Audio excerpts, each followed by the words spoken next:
हा जो प्रकरण घडलेला आहे खूप गंभीर आहे आणि त्याची गंभीरता बघून मी आता 3 दिवस अगोदर हॅलो आवाज येतोय सगळ्याला साहेब, तुम्ही बोला बोला, आवाज येतोय सगळ्याला. तो 3 दिवस अगोदर मी इथे रुजू झाला होता. आपलं माझी ट्रेनिंग होती, त्याच्यानंतर हा जो प्रकार घडला याच्यामध्ये आपण खूप सिरियसली करून 6 आरोपी त्याच्यामध्ये आपण अटक केलेले आहे आणि बाकीचे उरलेले 3 आरोपी सुद्धा आपण लवकरात लवकर अटक करू.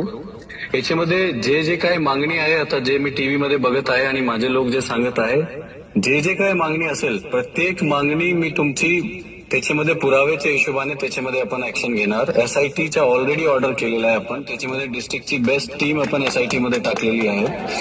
जे काय अडचण असेल तुम्ही डायरेक्टली माझ्याशी बोला, मला येऊन भेटा. आपण सगळी गोष्टी निष्पक्ष आपण पुराव्याच्या हिशोबाने याच्यामध्ये करणार. त्या बाबतीत तुम्ही निशंकोच राहा. मागची 1-1.5 वर्ष मध्ये आपण बीडमध्ये आपण पुराव्याच्या हिशोबाने निष्पक्ष पोलिसिंगचे आपण उदाहरण दिलेले आहे आणि आता पण माझा स्टँड तोच आहे.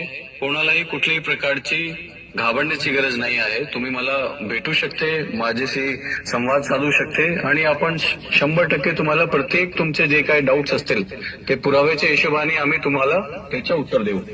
पण असं हे जे आपण बोलो मेन आरोपी बाहेर आहे सर, आणखी कोण ते?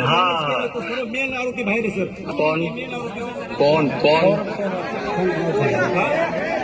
सौरभ सोनवणे हा मेन आरोपी बाहेर आहे सर. तो त्याच्यावर एफआयआर व्हावा त्यासाठी आम्ही इथे थांबलो नाही. तो त्याचा काय पुरावा आहे? नाही, आता त्याच्याच मी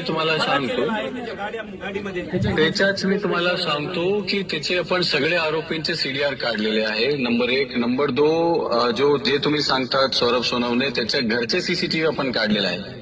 आता सध्या सीडीआर मध्ये एकही कॉल नाही झालेला आहे आणि सीसीटीव्ही मध्ये त्याची पूर्णपणे लोकेशन त्या दिवशीची घरी आहे. तरी पण तुमचे जे काही डाऊट्स असतील आपण सगळे क्लिअर करू. पण असं बोलून उपयोग नाही. आपल्याला प्रत्येक गोष्टी कोर्टामध्ये सादर करावा लागते, प्रूव्ह करावं लागते. तो जो आहे आपण तुम्हाला डमडाटा वाटते, डमडाटा सुद्धा काढू. पण असा प्रोसिजर नाही, कानून प्रोसिजर मध्ये असा होऊ शकत नाही. बिकॉज आपल्याला प्रत्येक गोष्टी कोर्टात समोर दाखवावं लागते.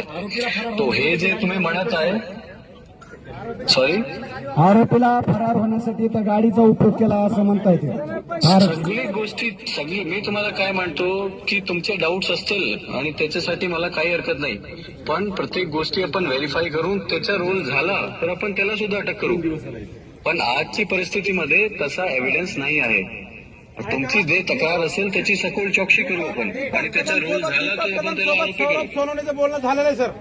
काढतायत सगळ्याचे कॉल काढतायत साहेब. आरोपी दीपक कदम यांच्याबरोबर बोलणं झालं असं म्हणतात. ती आरोपी आहे तो आता राहिलेले कदा एक समथिंग रामेश्वर गायकवाड म्हणून आणि बाकीचे 2 हे लवकरात लवकर अटक होईल. ऑलरेडी माझी 3-4 टीम पूर्ण महाराष्ट्रामध्ये बाहेर आहे. माझी 3-4 टीम एलसीबीची आणि पोलीस स्टेशनची बाहेरच आहे. मी सगळं करणार आणि तपास आपला उत्कृष्ट क्वालिटीचा होईल. जो घटना घडलेली आहे त्याच्या मला दुःख आहे की हे घटना घडलेली आहे. पण एफआयआर करणं एव्हिडन्स शिवाय पॉसिबल नाही आहे.